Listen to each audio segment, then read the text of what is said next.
Good evening, ladies and gentlemen. It is my pleasure to welcome you to the second webinar of our trial project, the Polish-Austrian-Italian cooperation. My name is Sonia Horonziak and I'm working for Polish Academy of Sciences Scientific Center in Vienna. And it is my great pleasure to be moderating today's event. And today our topic is hate speech in political campaigns.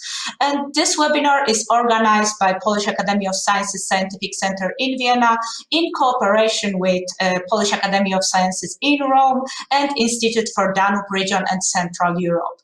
And today we have a pleasure to welcome three excellent researchers who will share with us their perspective on the issue of hate speech and how it differs depending on each country and political culture. And therefore, I would like to welcome Professor Benedetta Giovanola, who is an Associate Professor of Moral Philosophy and Vice Rector for International Relations at the University of Macerata in Italy. Welcome. Dr. Martin Kugler, thank you. Dr. Martin Kugler from an Observatory on Intolerance against Christians in Europe and Kairos Consulting. Hello, dzień dobry, good evening. And Dr. Grażyna Baranowska, who is an Assistant Professor at the Institute of Law Studies and of the Polish Academy of Sciences. Good evening, hello. And today our topic unfolds as follows. We'll talk about hate speech, but in the broader context of using it in political campaigns. And we'll focus about what actually we can call hate speech, its comparison with the freedom of speech, its universality, acceptability in the public space, and issue of using it in political parties marketing. But before we go deeper into the discussion, I would like to give a microphone to each of our speakers to tell us a bit more about their experience and their perspective on the given issue. And before we start, a quick message to our viewers. If you would like to ask the questions during the webinar, you can do so by using the comment section under our live stream on Facebook profile. If I only have the opportunity, I will gladly read them to our speakers. So I believe we can begin. So I would like at first Professor Giovanola to tell us a bit more about the moral perspective of the issue, maybe with respect to Italy in general, please. Mm-hmm. So first of all, thank you very much for your kind invitation and also for organizing a webinar on such an interesting and actual topic that deserves a multi-dimensional reflection, I think. So as you just said, I'm a moral philosopher, so I will take on the issue of hate speech from the perspective of ethics. I teach, among other subjects, also media ethics. So I'm particularly interested in trying to define hate speech, draw the line between hate speech and free speech, and try also see what the role played by the digital media, especially nowadays, is with regard to its impact on hate speech, especially when it comes to political issues and more specifically to political campaigns.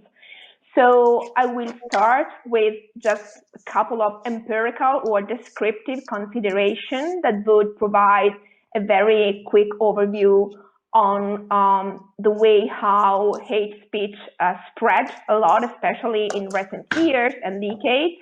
And then I will move to the more philosophical part of my quick talk, and then focus on hate speech, try to raise the question of what distinguishes it from free speech, and also what it depends on and what kinds of consequences it might bring about, and whether there ought to be some forms of regulation to hate speech.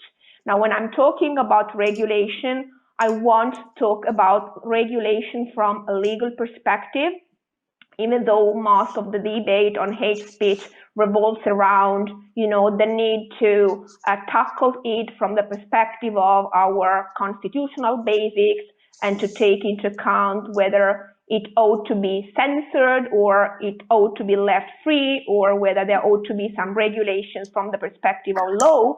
But that's not what I'm concerned with here. I'm mostly concerned with the moral underpinning of the issue. And even when I use the word regulation, I will refer to it, and I hope to clarify that in a while. So the empirical consideration I would like to start with is that I think we all are aware of the increasing spread of hate speech, especially in last years, and also the way how hate speech has become a kind of, a very important part of a kind of rhetoric in the public language as used by several, if not many, persons, including those that hold public offices. And my thesis, what I would like to share with you, is that these happens, because of two main causes. One cause is the increasing polarization that is coming about, especially at the social level, and which is intertwined with political polarization. And the other cause, if you want, is the extensive use of the digital media, not only in political campaigns, but in many different aspects of our everyday lives. So before sharing with you my thesis, and in order to share with you some arguments that would support it, I would like to start with a definition of what hate speech is. You might know that there have been some recent, research into the topic, even from the empirical perspective. When it comes to Italy, just last year, a report has been published by Amnesty Italy that was trying really to see which kind of words and by which politicians was mostly used in order to really convey messages of hatred that would so also be intended to insult people of specific groups and categories. And what came out is that, for example, issues linked with religion or linked with migration, where those politicians, Italian politicians, were mostly focusing on in order to convey these messages of opposition and eventually even of hatred. Now, the question arises what the hate speech is, and we know that it's very hard to define hate speech in a unique way. There are many definitions, both in legal scholarships, in common language, in dictionaries, and philosophical perspectives. So the first difficulty we meet is to try come up with a definition that everyone shares. And some different positions that might, come about with regard even to whether to regulate hate speech or not are strongly dependent upon the way in which we interpret hate speech, what we think hate speech is. But if we assume that there are some, cross-cutting characteristics of hate speech, I think we might at least highlight that hate speech is a speech that is intentionally stigmatizing some groups, intentionally insulting some groups or individuals, also making use of words that are commonly understood as conveying direct and visceral hatred or contempt.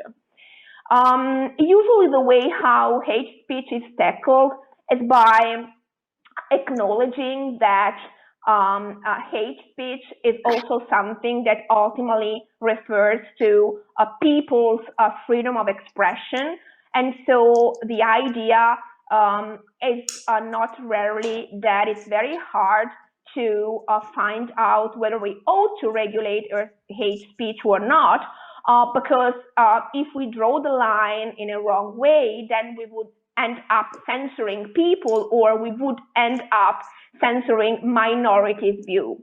So this ties in with the definition of hate speech, because depending on how you define hate speech, then you might eventually decide to let people speak or to try censor or constrain some forms of expression.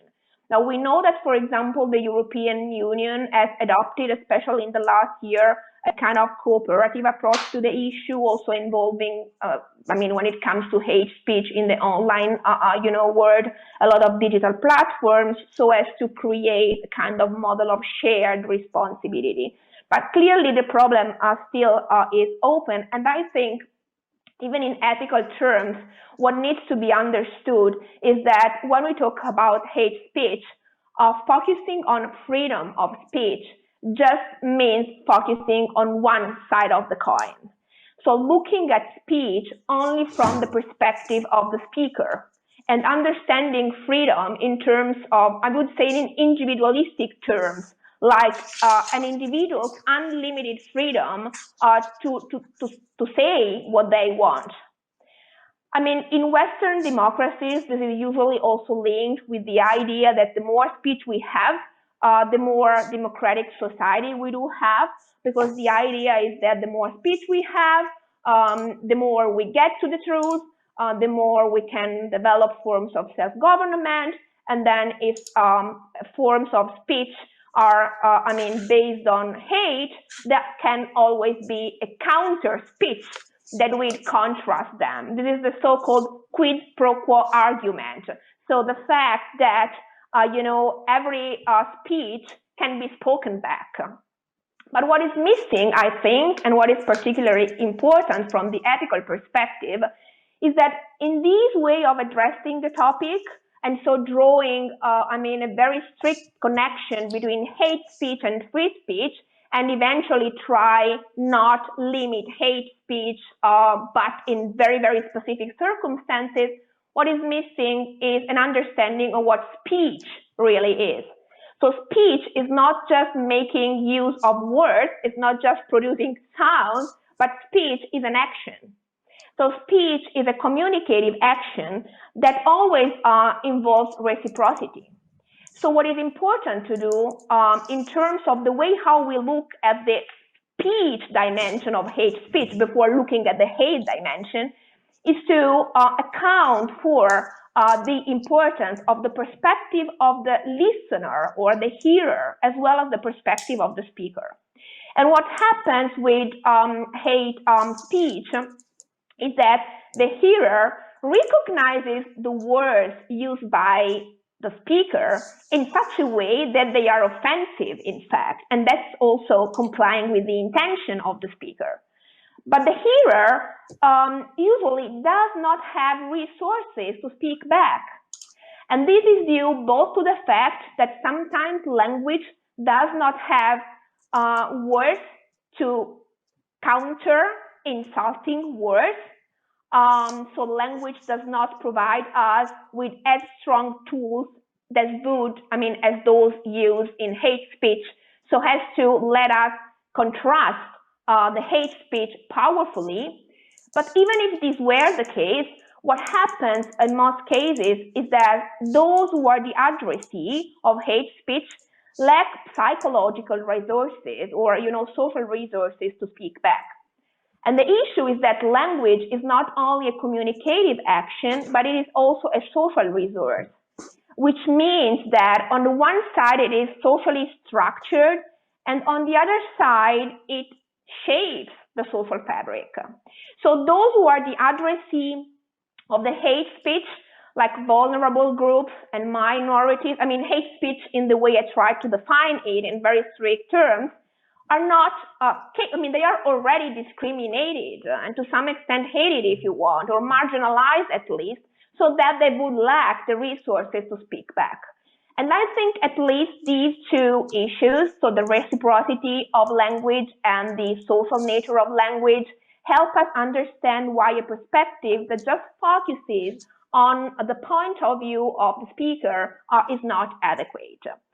So this is why the problem of regulation arises, and why it is even more important nowadays when the use of the digital media is so widespread.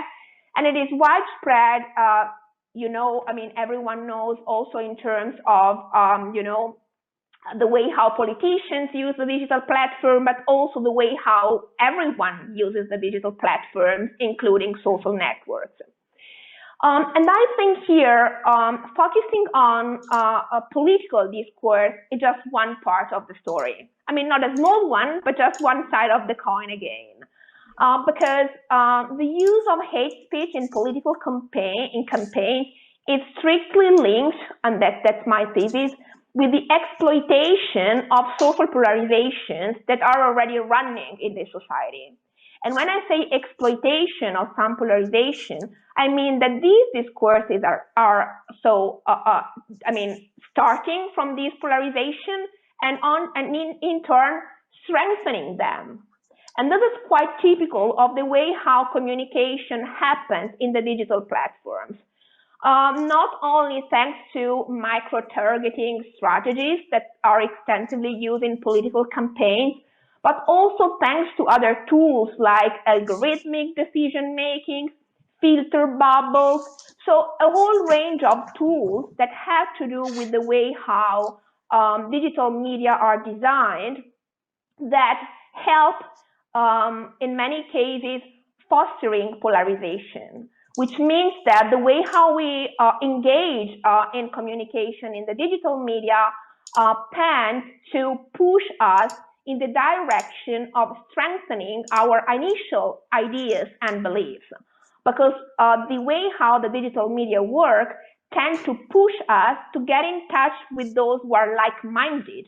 And by getting in touch with the like-minded, not only find we a kind of, proof of our being right in our beliefs, but we strengthen our beliefs. And the others strengthen their beliefs as well. And so we end up being in what has been called a kind of echo chambers, where clearly disseminating negative emotions like those conveyed by hate speech is very, very powerful. And in turn, when these messages are even more strengthened in political discourse, we end up in a virtuous circle where it's very hard, to try counter it.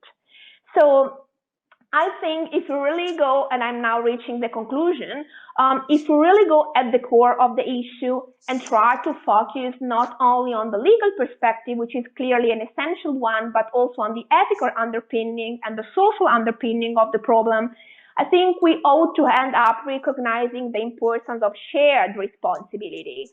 So highlighting the importance not only of regulation, but the importance of behavior, as it can be, carried out by many actors, public institutions, of course, and politics here plays a key role, but also the private sector, the way how the platforms where the hate speeches is spread are designed, and also us as individual citizens. So I would say that endorsing an ethical perspective, trying to counter hate speech, means also raising the issue of which kind of individuals we want to be, which kind of persons we want to be, and which kind of society we want to build.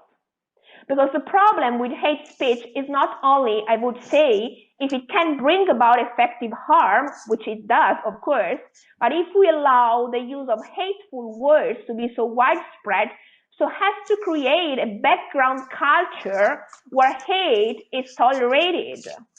And so a background culture, which is a culture not of inclusion, but probably of exclusion.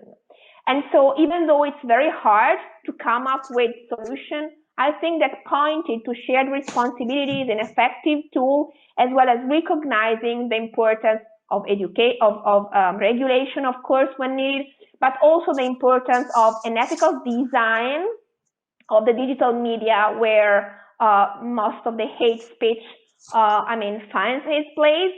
And last but not least, the importance of education, and also which means trying to develop critical thought, both in the way how we use these digital platforms and also in the way how we analyze critically the message we hear. So thank you for your attention. Thank you very much, Professor Giovanola. Well, I couldn't agree more when it comes to the fact that politicians indeed are using a new way of communicating. This way is also one-sided. And it's really great to actually think a little bit not only about those who speak, but also those who can hear and maybe do not have the power to respond. But I know that Dr. Kugler would like to say a little bit more about this clash of between hate speech and freedom of speech. So therefore, right now, I would like to give the microphone to Dr. Martin Kugler to tell us a little bit more about his perspective and his experience regarding this topic. Okay, thank you so much for being invited to this very brilliant circle of ladies. And thank you to meet Dr. Baranowska and Professoressa Giovanola. Of course, my role is a little bit different because I try to see the other side. I wouldn't say that I'm the advocatus diaboli, but I want to disagree softly in so far. I think that it is very important to see what is hate speech and what it is not. So in this debate, the semantic dimension of the used vocabulary is even more essential than in other debates. So in public discourse, we often realize confusion and misunderstandings because of its catchy and ambiguous wording. And hate speech is, I think, one of those concepts which are more and more used without any reflection, or at least, not with much knowledge about, so far, concerning history of freedom of speech, for instance. Just to put an example, is harsh criticism, is it hate speech if it contains some negative stereotyping?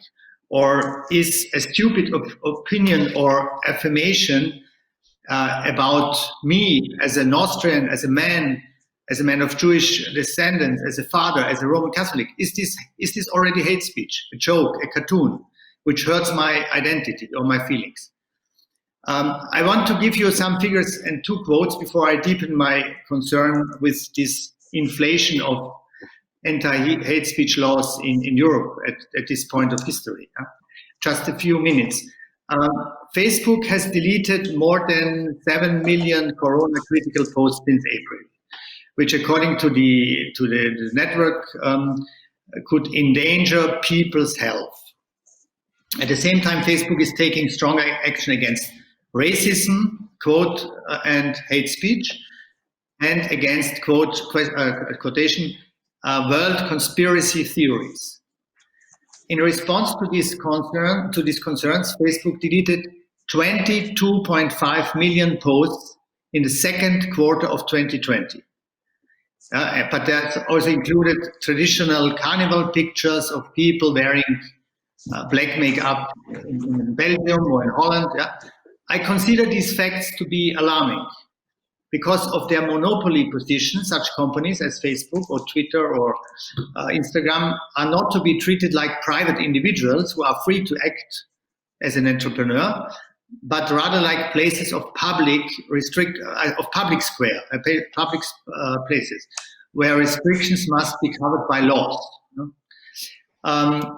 So this is one fact, that there's also a threat or a danger of losing free speech from a side we wouldn't expect, because a conspiracy theory normally is not connected to hate speech. It's stupid and maybe fake or false, but it's not about hate. Okay, so Americans used to say already, I remember this 6-7 years ago when Obama was still president, there was people from the Obama administration in Vienna in OSCE meetings, where I met them, and they had a button. They were very left-wing liberal people.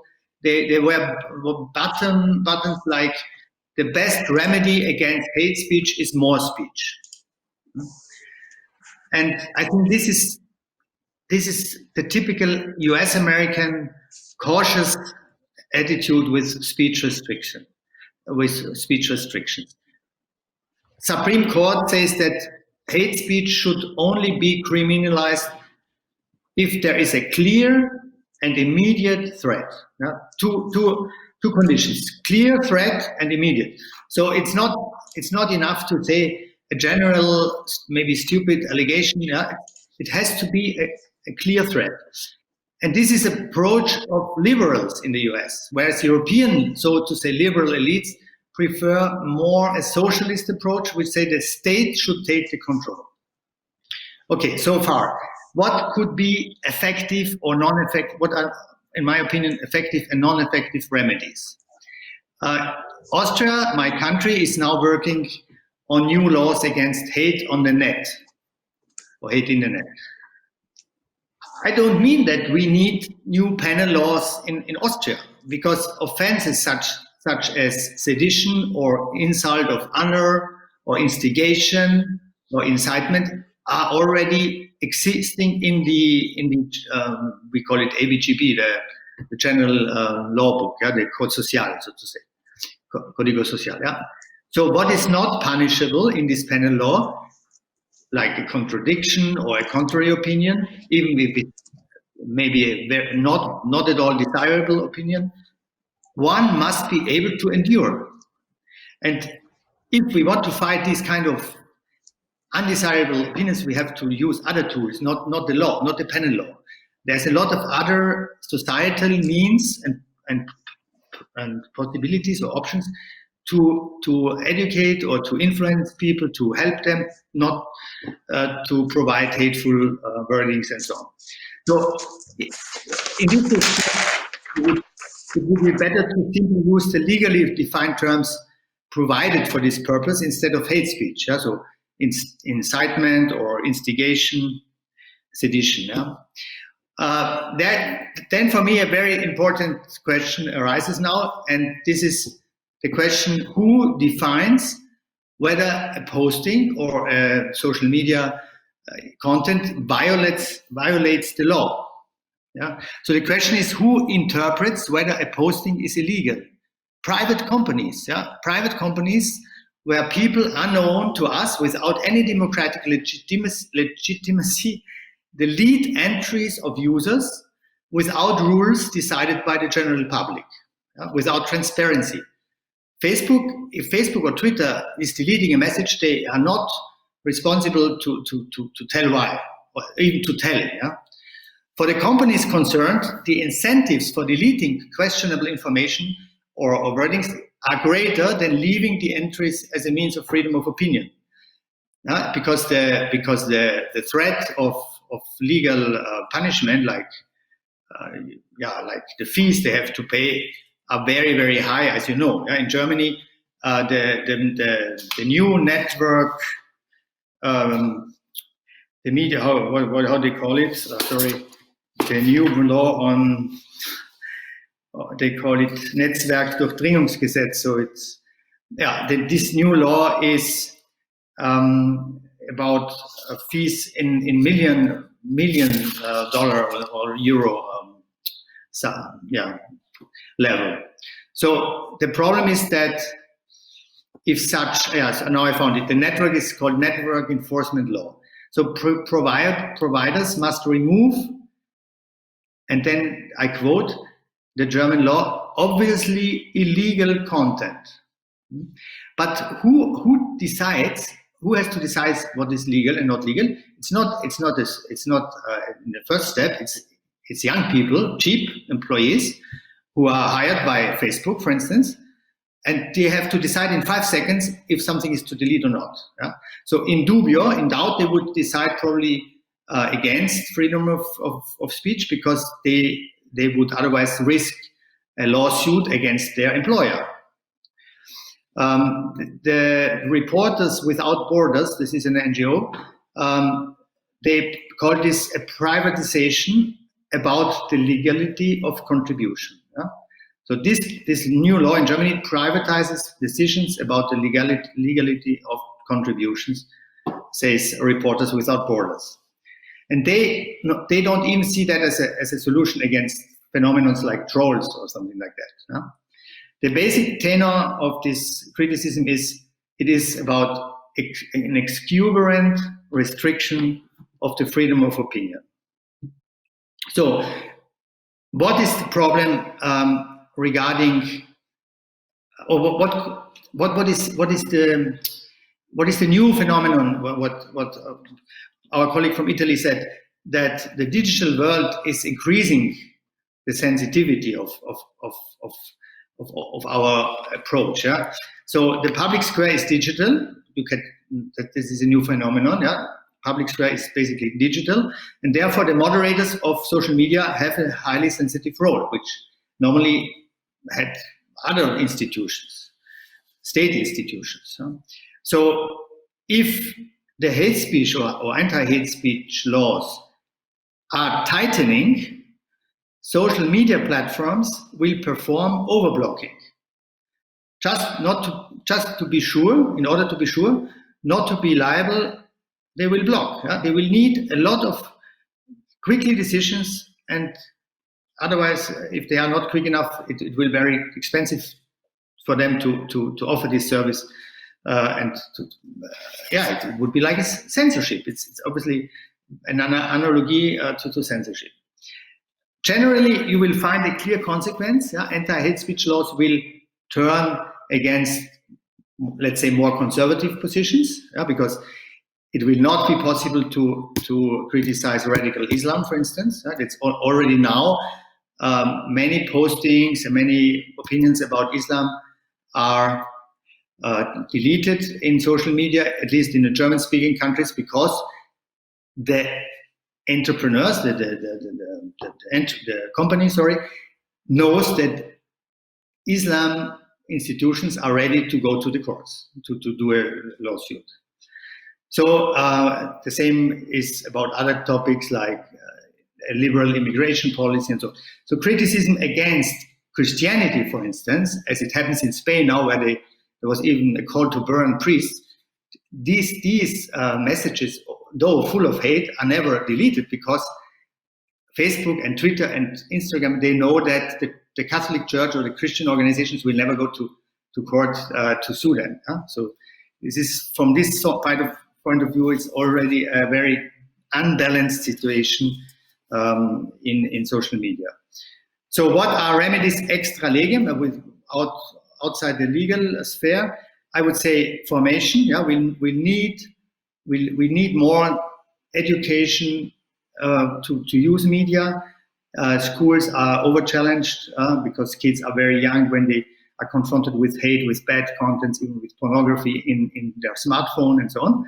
So there is a say by Jewish scholar Joseph Weiler in the University of New York, who says that the more we are losing virtues, the more laws we need. Yeah? So there's obviously things we can't enforce in society just by laws or by penal laws, but by other institutions, by family, by formation, by school, by public discourse. And I think this self-restraint, not to say something which is very hateful for other people, or this might really cause suffering to other people, this self-restraint has to be taught already in school, and not just be later kind of imposed by the police or by penal law. You can't force people to be good people or virtuous people. This is not possible. This is an utopia. So there is, by the way, no human right to be not offended. This doesn't exist, this human right.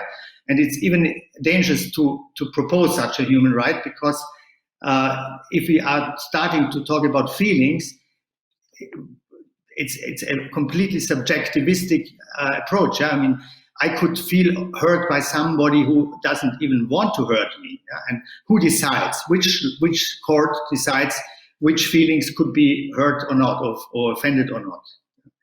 So I want to quote at the end Voltaire, who is credited with, "I may condemn what you say, but I will defend to death your right to say it." Yeah?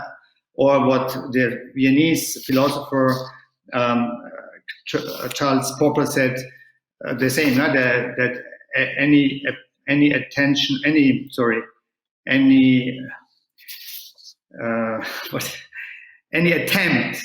to realize heaven on earth has always produced hell.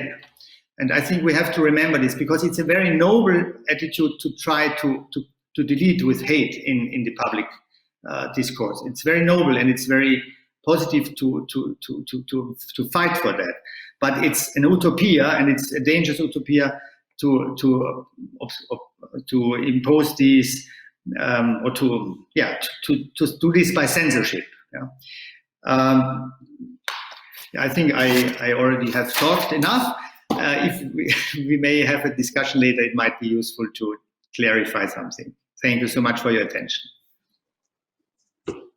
Thank you very much. Well, actually, the topic of these corporations, the social media corporations that are influencing our lives, like came up twice, also from Professor Giovanola in another aspect. But this is true that actually this case of Facebook deleting so many posts just to be safe. This was a very like a known phenomenon that raised a lot of questions concerning how the social media are limiting our freedom of speech. And I will gladly talk about it also later, but now I would also like to turn to Dr. Grażyna Baranowska, because we spoke a little bit about legal perspective, that it's important. So I can say, I hope that you can tell us a little bit more about this perspective. So if you could tell us what is your experience with this issue, maybe with respect to Poland, how is your view on the issue of hate speech, of using a hate speech, especially in political context? Thank you. And good afternoon, and thank you for having me here. It's been really interesting to listening to the first two talks, and I'm glad that we had the perspective on moral and also the really important discussion there is between the freedom of speech and hate speech, and how to find a good way, also legally, to both protect those that speak and protect those that hear. And as Dr. Kugler has said, the United States has a very different perspective on that topic than European countries, and also than the European Union. So the European Union recommends countries to protect persons that are victims of hate speech in various aspects. And well, as a legal scholar, I believe in law. I believe that law is necessary to make our society for many reasons. But that does not mean that hate speech should not be approached more broader. So also with regard to, as has been mentioned in the previous talk, with regard to education and generally culture. Also how we use social media, how the states should approach those companies that regulate social media, and so on. There are many subjects that should be talked about. And that need to be discussed and thought about from different angles. As for the legal aspects, what I wanted to share with you today is a short view on Poland. So I will first show the legal framework that is in existence in Poland with regard to the concept of hate speech, and then show more practical examples. And I will look first, say a couple of general comments, and then look into examples that were brought forward by the Polish Ombudsman and that were brought forward by the OSCE with regard to the last election in Poland that took place a couple of months ago. And so the term hate speech is not defined in Poland. It's not a legal term, but there are two provisions in the criminal code that basically cover what we would consider hate speech. So we have Article 256, and it prohibits inciting to hatred based on particular grounds. So that's what hate speech is. However, those grounds are limited to four grounds. That's national, ethnic, racial, or religious differences, as well as reasons for the lack of any religious domination. So this is the most commonly cited shortcoming of those of this law, as it fails to include other groups that are certainly often victims of hate speech, and the four groups that are most often mentioned that are not included in 256 are sexual orientation, gender identity, age, and disabilities. So the hate speech with regard to those groups would not fall under the criminal code in Poland. Then Article 256 prohibits public insults of a group or a person of a group on the grounds of those four reasons mentioned before. So here again, the same limitation. Victims of hate speech, both of those four groups and also of any other groups that feel that they're victims of hate speech, can also pursue civil or administrative remedies. However, of course, criminal law is for many reasons very different than civil law. And additionally, They are very rarely used, so they cannot be really seen as an alternative to the criminal provisions. In the context of political campaigns, so our subject today, I think it's also really important to state an article from the Constitution of Poland. Article 13 prohibits political parties and other organizations to have a program that is based on totalitarian methods and the modes of activities of Nazism, fascism, or communism. So that would exclude programs that include anti-Semitism, racism, and kind of the strongest form of hate speech that we would see. Now moving on to kind of more the practical. So how does the law really work in practice? And the statistics and information in Poland will concern, of course, only Article 256 and 257, which means that it concerns the 4 protected groups and not others. But even looking only at those 4, we can see 2 trends. So the first trend is that there is a very low number of prosecutions and convictions under the provisions. So even if a case gets to the police or even get to the prosecutor, this will usually very often not lead to a conviction. And the second trend, and that speaks nicely to what has been said before, is that there's a growing number of cases which concern the internet. It's more than half of the cases. And that's not numbers for 2020, and we can only imagine that in 2020 the number of hate speech on the internet has gone up. And there are many reasons for why there's so many cases such a big number of the cases reported concerning the internet. One of that is, of course, the political debate in the internet, which is full of hate speech, as we've mentioned before.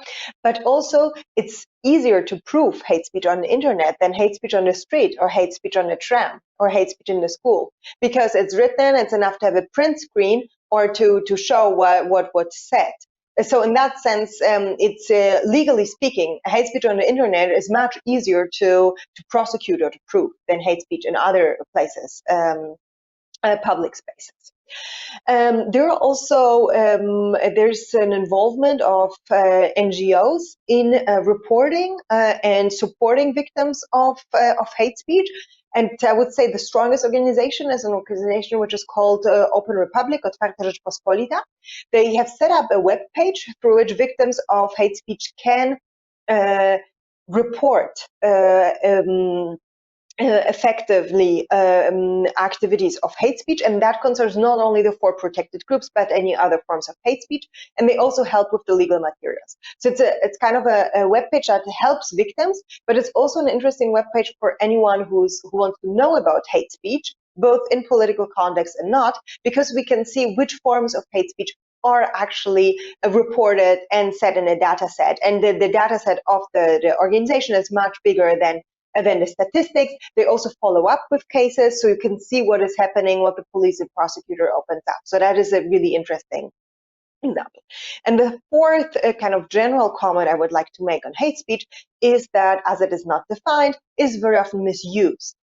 So, as has been said before, critiquing somebody is not hate speech. So we have, and I really liked how that has been framed in the first speech, intentionally stigmatizing a group. So that really needs to be part of the hate speech.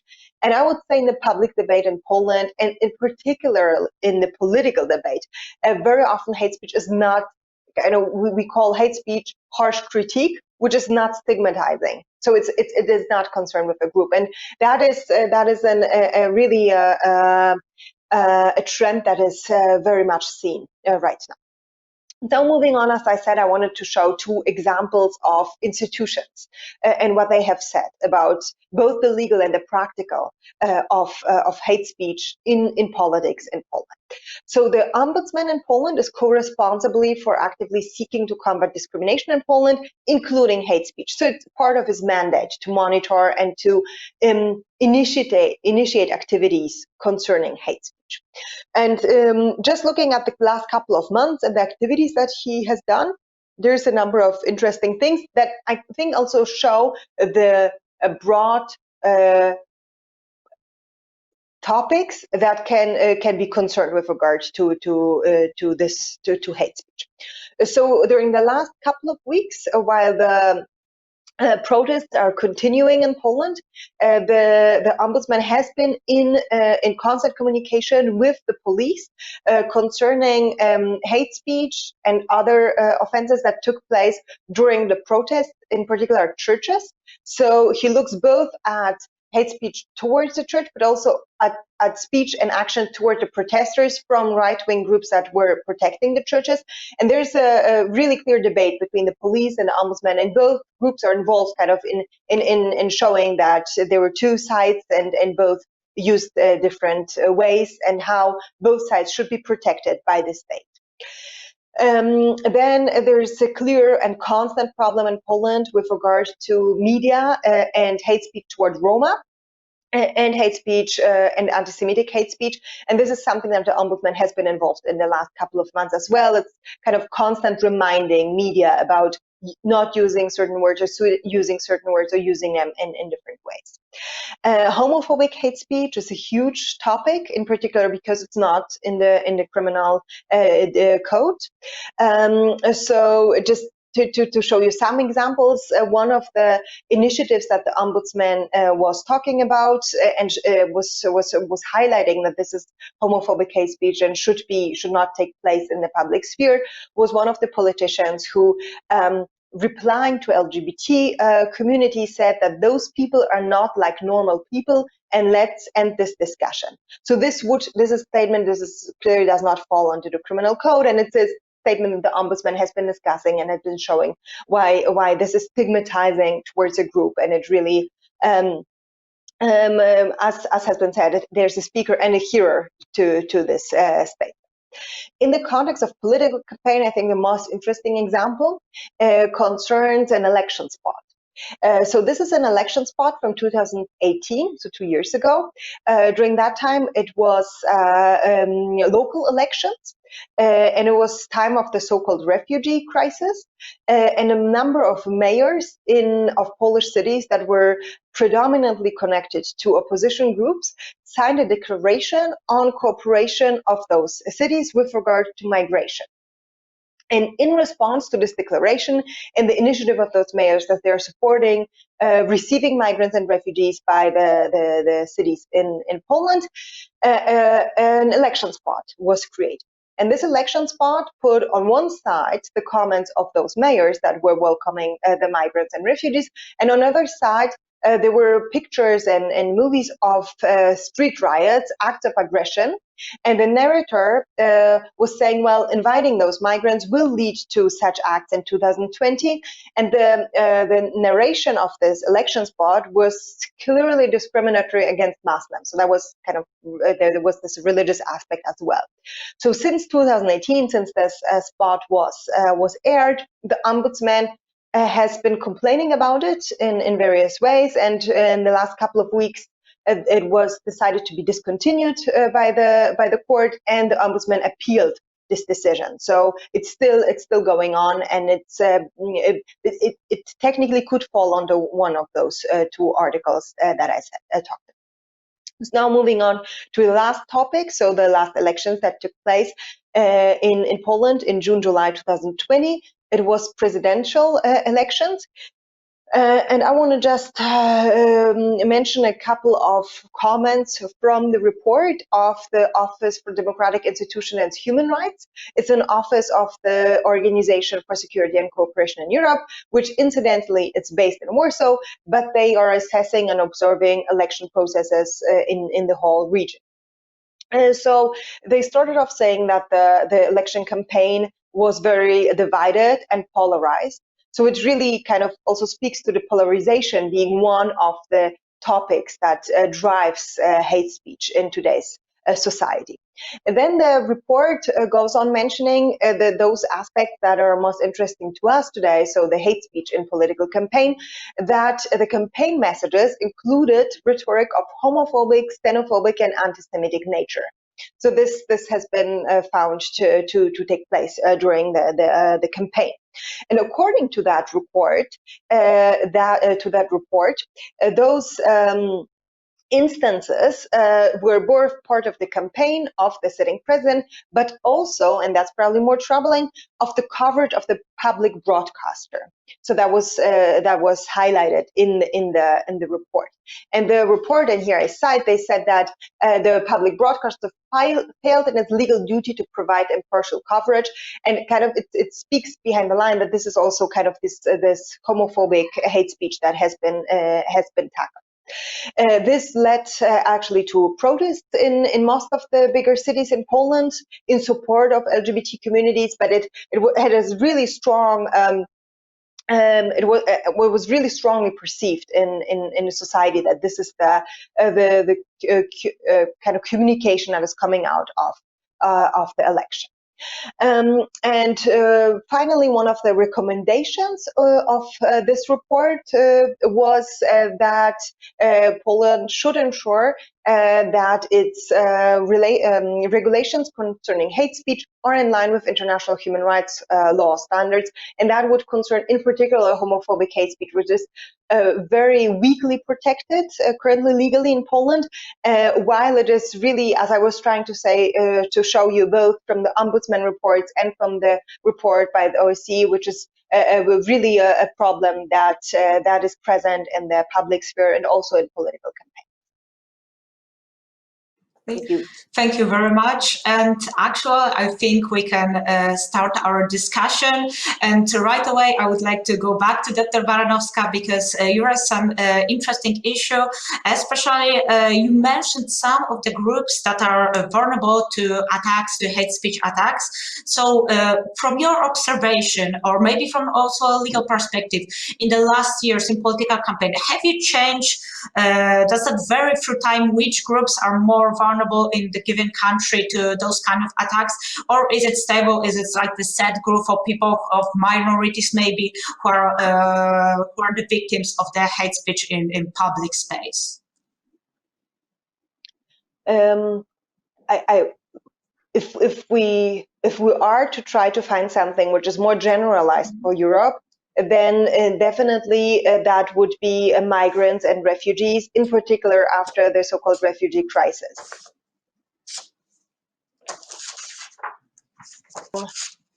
Okay. Well, so that would be something that has been addressed by many politicians, and you said Italy, but that's in many countries the far right or also centric parties would approach in particular those groups. Then there are the minority groups that are particularly prone to discrimination. And I would say, especially in a Central Eastern European context, those are Roma population, which are always, and this is really not changing. There's always this possibility of hate speech, depending on the terrain and the ways that this is happening. And then I think there are a lot of local aspects to it. So I would say that as I mentioned, so homophobic hate speech is definitely a problem in Poland, but then there are many countries in Europe where this is not really a subject. And the same would be true for other groups with disabilities or groups from certain ethnic minorities that would be targeted in one country and not in the public discourse of another, which is connected not to law but to the political situation in the said country. Okay, thank you very much. And actually, this leads me to another question, because Dr. Baranowska, of course, mentioned that there are we can certainly say that there are some groups that are more or less vulnerable to those kinds of attacks. But also, Professor Giovanola, you've mentioned the case of polarization. And polarization is usually something that affects not only the minorities, but the whole societies and divides it usually, of course, into them, to differentiate them from us, and therefore stigmatize them for some reason. And you also mentioned that this hate speech, the main causes of hate speech is this polarization. So if you could just tell me a little bit more about this. Is it that polarization that spikes this hate speech against people, or is it the hate speech that deepens the polarization? What is your view on this subject? Yeah, so thank you very much. That's an extremely interesting question that I think gets at the core of the issue. I think we ought to look at these in terms of a circle. So some forms of polarization exist, but they are strengthened, and so they become bigger.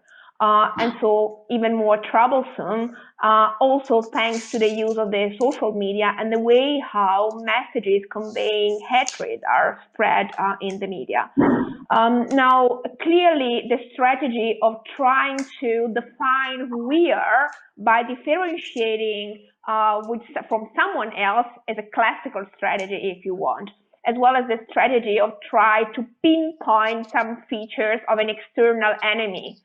So this is something which is not new with the digital media. What happens, and that's why I was saying that the digital media might allow to exploit social polarization, is that they work in such a way that can foster polarization.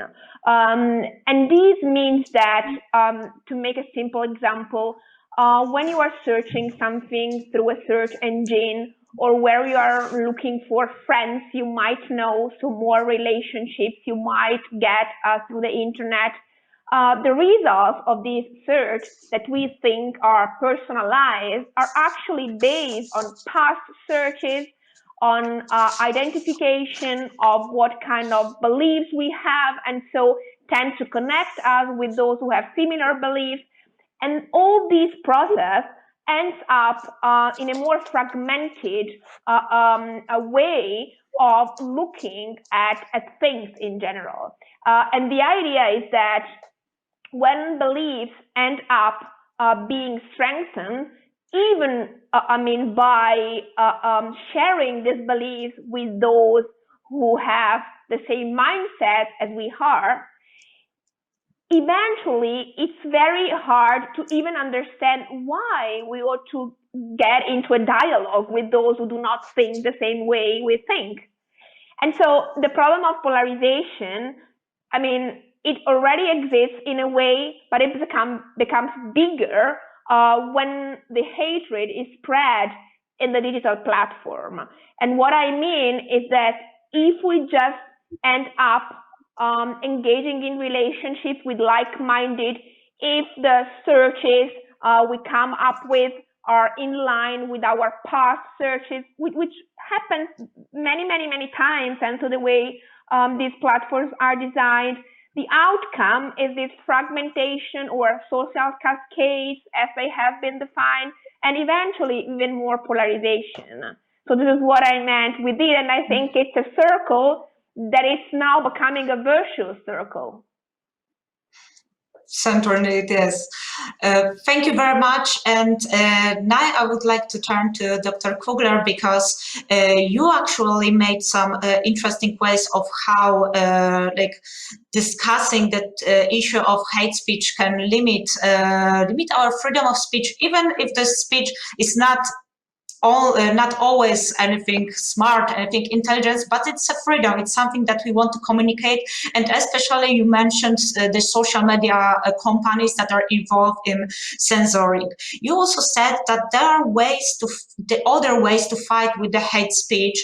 And if you could broaden maybe the subject, how do you think we can fight with hate speech so does that not censor us in such a way as, for example, as you mentioned, Facebook presented just deleting everything that is slightly controversial or just having marks of hate speech? Thank you. May I, before I answer your question, I want to politely disagree with what part of that was said before. I mean, I'm obviously not an expert of Poland, and we have two experts here, and I don't know if what I say is true about your country, but at least in the rest, in the Western European countries, I see kind of the opposite of the problem. For instance, LGBT movements. Yeah, I'm head of an NGO which is dealing with religious freedom in Europe, and we have been collecting cases of discrimination and intolerance against Christians in Europe for many years. We have hundreds of cases where really legal threats are documented. It's not about feelings, it's not about hate speech, it's about legal threats. I give you one example, a recent example. The former Finnish Minister of Interior Affairs, Dr. Grażyna, she is a medical doctor, about 60 years old, very well installed in Finnish society. She is member of her church, of the Lutheran leadership of a Lutheran church in Helsinki. So she was, by police, she was 5 times interrogated by the police because of a post in her personal Facebook account 5 years ago or 4 years ago, where she criticized her own Lutheran church for supporting the gay pride in Helsinki. And she used a quote from the Bible and said, "My church, you should not support something which is not according to the biblical view of marriage." Yeah? So an activist of the LGBT movement discovered this post, and now she is really affected by police interrogation. Yeah? And of course, the public opinion, which is fed by liberal mainstream media in Finland, they don't support her because they don't want to seem criticizing the LGBT agenda, though they know that this lady is a very moderate, nice, behaving Christian lady, but she gets no support. So if even a person like her has problems, you can imagine what a small little individual, which might be not so clever, not so smart, criticizing something by a Bible quote, and this is happening every week, yeah, in UK, in the Netherlands, in Sweden, and so on. So I ask you to see this brighter horizon. Second thing, slippery slope. Yeah, this Dr. Baranowska will know this term is very important for the lawmaker.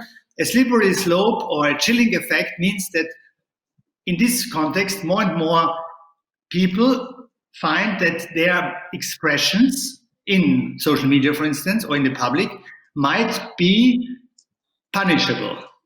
So they become more and more cautious, and it leads to sometimes really a self-censorship. Yeah? It's a chilling effect. It's a deterrent effect leading into self-censorship.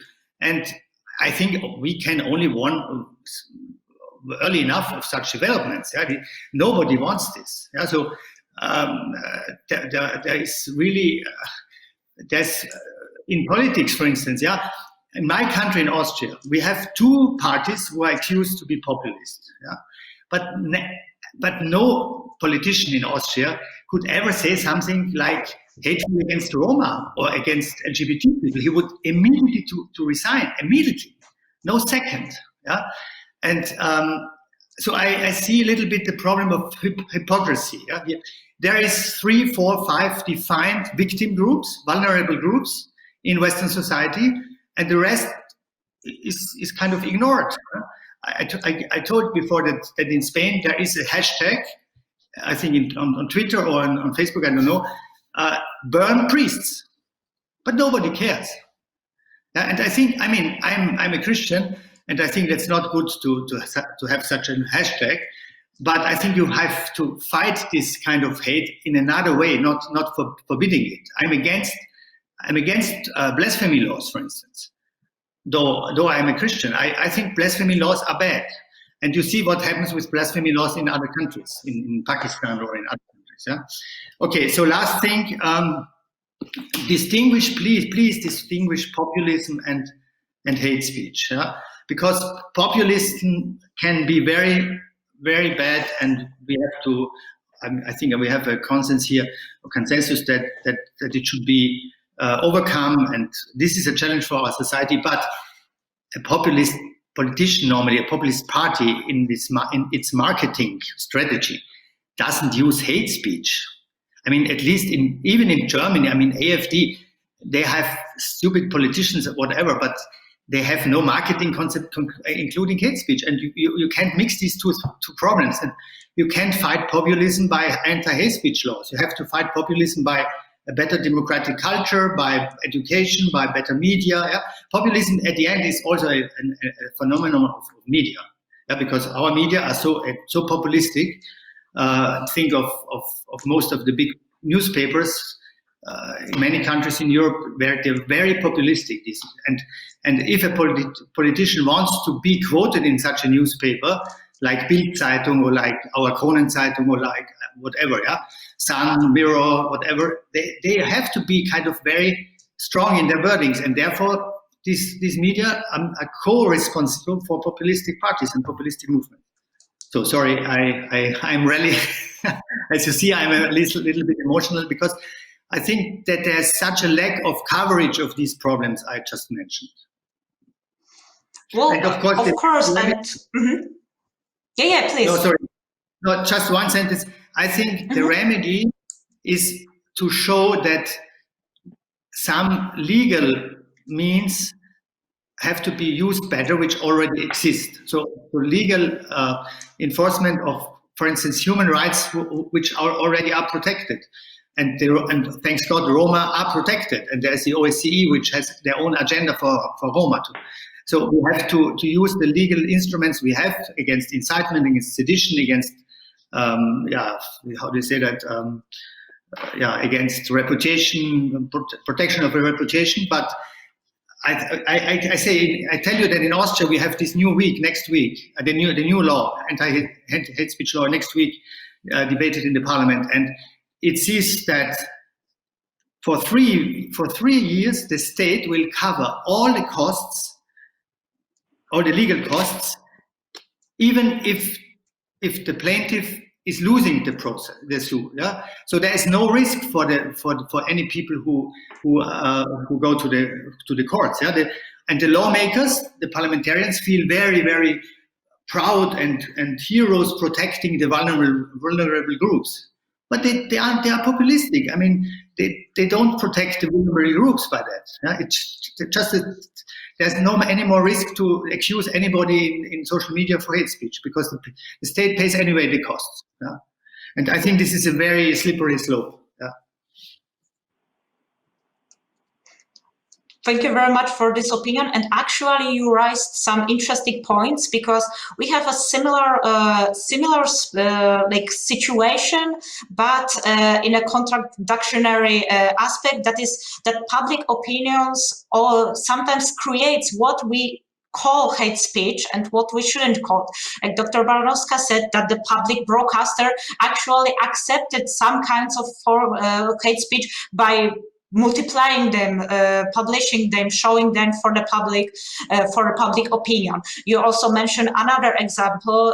You've mentioned the example of being scared of some opinions because public opinion will classify them as hate speech, even if they do not bear the amount of hatred in them. They are just an extension of someone's belief, someone's opinion.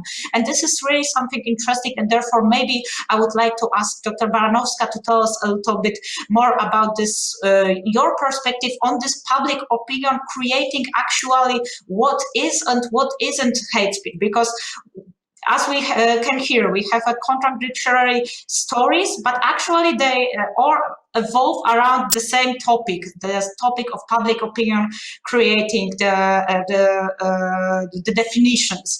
And you represent some more legal perspective. So how do you think it should be resolved, maybe? So yeah, that's a really interesting question and also difficult to tackle because as we have different hate speech laws, we have also different understanding of hate speech.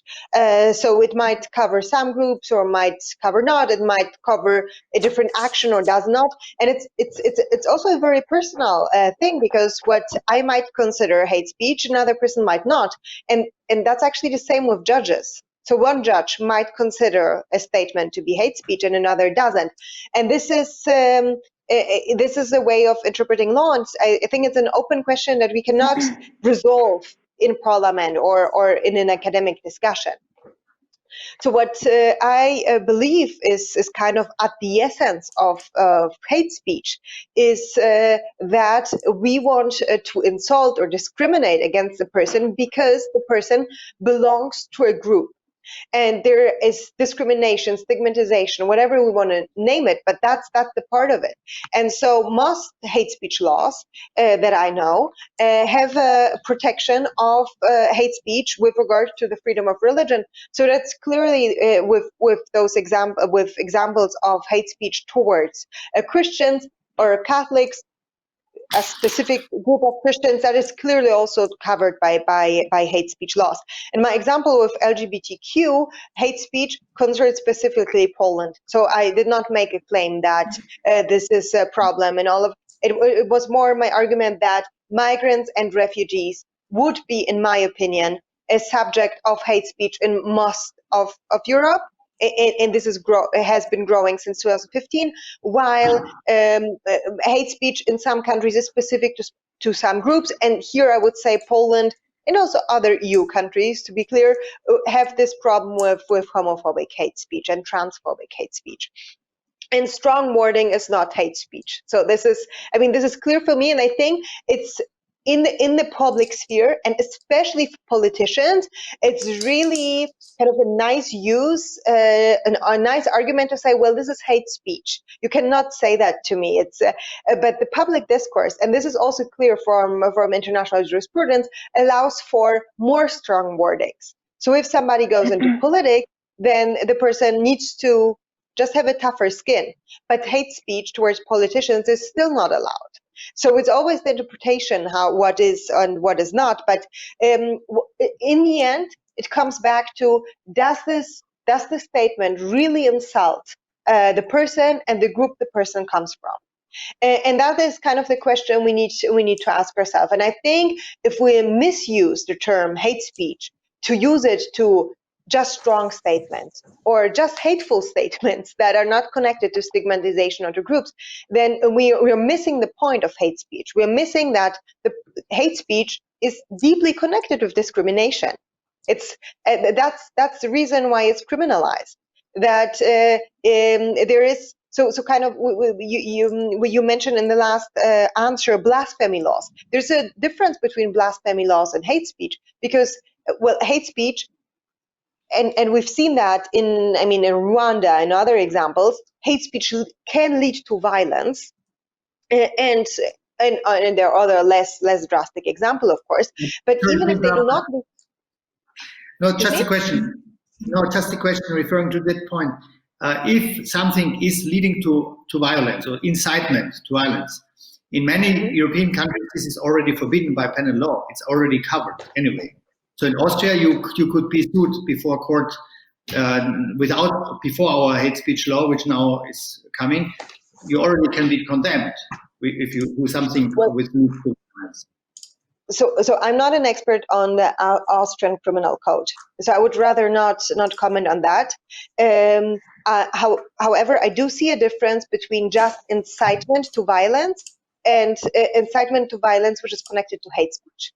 And if we just limit it to incitement to violence, which is kind of the US approach, then we ignore the fact that hate speech leads to violence and to discrimination in a direct way. So that there's clear research that this is what hate speech does. And also when it does not directly mention violence. So I really don't want to give examples of hate speech right now, but it's also hate speech if we don't say kill them, right? So we don't need to add this incitement to violence for it to be hate speech, and that's right. And we know why we need this protection from hate speech and where hate speech can lead us. So I really do not. I would rather really not comment on the Austrian example. No, I think I'm sorry, it's not about Austria. I think it's a general question. If given a certain law frame which already covers certain issues against individuals, like anti-hate, like laws which prohibit incitement to hate, So I think this is regardless if this is a problem of discrimination or not. I mean, the example which I brought, burn priests. This is probably hate speech. I don't know, maybe not. But it is not discriminating against priests because it's ridiculous. It's against all Christians, all believers. I think even if I was a Spanish socialist, I would be hurt by this because I don't think that it's okay to say burn priests. So what the hell is about Christians? This is not about discrimination. Why should we only see a criminal problem if it's about discrimination? I don't understand this approach. I think the US approach is much better because it's very calm, very cool, and it's very fact-based. It's just the judge has just to decide if something leads to violence or not. It's not about opinions or about labeling. I don't. May I add something? May I add please, something Professor Giovanola. Yeah, I mean, I think that even reference to the US is quite controversial because there is a very strong internal criticism in the US with regard to a strictly constitutional perspective on hate speech, which would be very much in line with what has been said here. I'm quite familiar with the debate. I'm teaching in the US on this topic, so I know what the US what we think of the US perspective to be is based on. And what I can say is that there is even there a growing amount of criticism. Both from scholars and from exponents of other institutions that would point to the need to go beyond a mere focus on the First Amendment, because this need to protect freedom of speech in the US is also based on the need to protect the First Amendment. And so clearly, even the cultural background and legal background is different, from the one we have in Europe or in different member states of Europe. But apart from that, there's a growing number of scholars, even putting forward evidence of how the use of hate speech is linked to an increasing of internal violence in the state. And this is a consequentialist argument. So claiming whether eventually regulating hate speech would prevent more violence. But I would say there's also an argument that is connected with the consequences, because usually what is said is, we don't need to regulate more because the more speech will improve our democracy. And this is, of course, a sound argument, but something is missing in the argument. So the fact that when it comes to hate speech, and clearly we have to define it. So I agree that we can't define everything as hate speech. But when it comes to hate speech, it is something very, very, very specific that also regards, issues that go beyond a merely legal perspective. If you allow extensively the use of hate speech, so words that are intended by the society as stigmatizing, as discriminating, and as insulting, then you end up having a social problem, a very big one, where hate speech is widespread and the society is more and more polarized.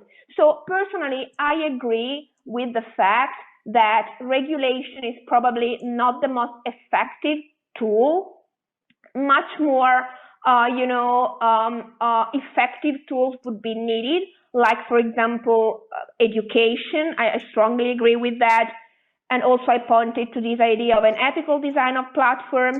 But these are things that also are based on a certain background culture that is not in place yet. It's a long-term perspective that I think we should work towards. But I also think we have to preserve our societies from becoming societies that are exclusive and that spread messages of hatred where saying everything is allowed. And then another point, of course, is who should regulate. Clearly there are a lot of problems in letting platforms regulate hate speech, platforms themselves have a different understanding of hate speech. If also you look at how Facebook and Instagram and Twitter are complying with the EU regulation, they have a different understanding of what hate speech is. So clearly that's a problem, and also the words they use is filtered through algorithms most of the time. So this is all problematic. But I mean, I'm not so much sure that giving up any form of regulation would really help us solving the problem and eventually also creating more inclusive societies. So I share some of the concerns that were brought about before, even in Dr. Baranowska speech. I think these positions do not need to be, conflicting with one another. I think what we have to clarify is that the definition of hate speech can't be as broad as to include everything. Then, of course, it would become a form of censorship of minorities. So we need to be clear on what it is, and to start with a clear definition if we want to find out whether it is important to regulate or not hate speech. Okay, well, actually, I'm really impressed because this is a heated discussion, but this is the discussion about the topic that it's clearly needed to be discussed, because as we can see, not only regarding the countries, but regarding the general perspective, we have a very different approaches. We, of course, meet in the end that's no one arguing that the hate speech is something positive, something good, something that should be preserved, but the argue is about who controls what we can call hate speech, if we are controlling this or if we're giving this control to someone else. And maybe at the end of our meeting, I would just like to ask one more question, because actually also you both, Dr. Kugler and Professor Giovanola, you raised a topic about this third party, this international corporations that are mingling with this subject of hate speech. So do you think in resolving this problem of censorship or lack of censorship in the social media, do you think we should try to reach to these companies to try to talk with them about this, or should we just I don't know, move away from this social media, like promote education to be more careful in using this? And maybe I will just ask Dr. Kugler about his view on this topic. Thank you. I'm clearly in favor of using other tools like societal tools to strengthen education, family, school, whatever is possible. I think it makes no sense to make pressure to the social media companies. Of course, if there is a necessity to impose laws, then the state should do that, and not employees of Facebook who do that, as I said, in 5 seconds, because they have to do 10,000 clicks or delete a day. Yeah? So instead of bringing argument, I want to bring you at the end one example where you see the problem of hate speech. You all know Harry Potter's inventor, J.K. Rowling, and she is considering herself as a feminist, as a left-wing liberal person, and she had incredible problems on Twitter when she criticized somebody who used the term people who menstruate instead of women. So it was a discussion on transsexual movements, transgender issues, and she said, I quote her, "I'm sure there used to be a word for these people. Will someone help me? Who? Wimping? Won't?" Yeah? She used old Germanist English words for a woman. And then she tweeted, "If gender is not real, there is no same-sex attraction. If gender is not real, the lived reality of women worldwide is erased. And no, I love trans men, but transgender people. But by erasing the concept of gender, many are deprived of the ability to discuss even their lives meaningfully." So for this tweet, she was persecuted on Twitter with hashtags like RIP JKR, like how do you say that in Latin? It's requiescat in pace, also rest in peace JKR. This was the hashtag. if this is not hate speech, people like searched her death. They wanted to kill her socially by this hashtag. And it was not them who was accused for hate speech. She was accused for hate speech because she was daring to criticize transgender ideology, which she as a feminist is opposing because she loves the concept of gender as a given thing. Okay, so far this example at the end, so that you see the dilemma, the problem, and I think there is no company in the world who should decide this. If GKR is right or not. This is her own thing to think as she thinks, and she should be free to utter this. Thanks God she's so famous, so knowing about that.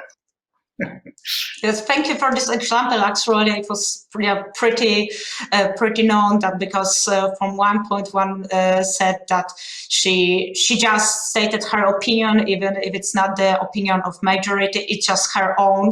But the other said that she has so much influence that she should be more careful with using those words. But the question, of course, remains if this actually can be classified as hate speech or it is just someone stating their opinion. And maybe at the end, I would just like to ask also Dr. Baranowska, you presented us with the legal perspective of Poland, sometimes referring also to the outside observators.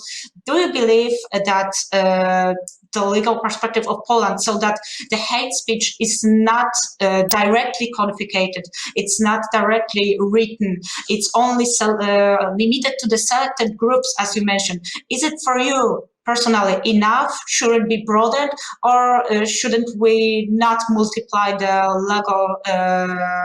legal arts and just try to seek for other ways to fight against hate speech? So in my opinion, so I certainly believe in education, and I think that if we do not educate children and adults to be empathetic towards each other, to talk to each other, and to try to understand each other, then like no law will help us, right? So but even if we do that, then there will always be those people that will still try to use hate speech. And because of that, I believe that the group that the hate speech is usually addressed toward is weaker and should be protected by the law. And this is my opinion, and I'm of the strong opinion that the provisions I talked about in the Polish Criminal Code should be broadened, in particular to also take in gender identity and sexual identity, in particular because of the homophobic hate speech that is really prevalent, and it really shows that like it would be useful to have this criminal law to use in that. And with regard to this example, the Twitter example, which I've also been really troubled by following, I have to say, because in any context, no matter what is happening, death threats and other really bad threats made by public persons in a really public way and also massive way are always very troubling, because they show that our public debate is on a really bad level. I would say that's kind of so. But all the bad things said to her, they might be punishable by law in many countries, but in my opinion, they were not hate speech, because she was not approached because of belonging to a group. She was approached of what she said, and it still was wrong how she was approached. And under Polish criminal law, I think there could be charges brought against some, not all, but some of the comments. But they were not hate speech. And I think it's right that they're divided, that there are different things. And but it's still, I mean, I absolutely agree with you that this discussion was very troubling.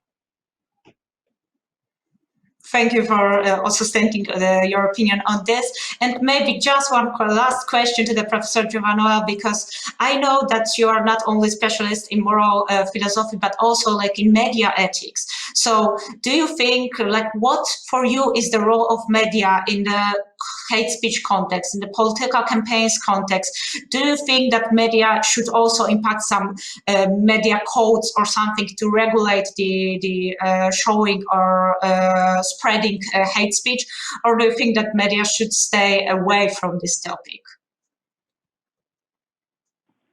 Well, first of all, I think that we have to recognize that the digital media have become, media that gives news in a way.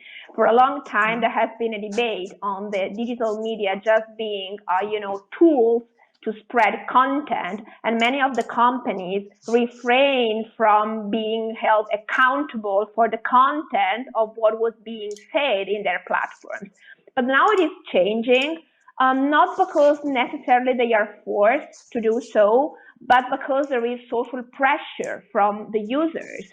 Like in the US also, recently, companies like Twitter and Facebook put labels on some statements that were disputable, as they put it. So this does not have to do specifically with hate speech, but with some claims that were not necessarily true as they were put. And this is a huge change in their policy, because I think these companies are recognizing that they have a social import, at least. So I think that they can't stay neutral, which does not mean they have to endorse a specific perspective.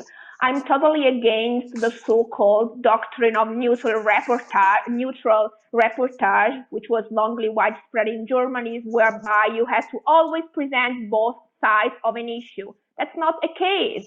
That's not a case when it comes to health-related issues, where experts have a higher knowledge than those who do not know probably what a virus is. And this happens in many other issues, I would say. But what the media ought to do is to, I would say, try to make for prompt forms of truth checking, and trying to not allow wordings that are explicitly insulting and stigmatizing, such as those that refer to hate speech. So I think they have a moral responsibility to do that, because they are, for many people, the most extensive, if not the only way to get information and to get in touch with people. So their role, their social role, even as media, is changing a lot. And with the freedoms they have comes also responsibility, which is a shared one. They're not the only one who are responsible, but surely they are responsible for what is being said, especially when it comes to, issues related with hatred and insulting and stigmatizing.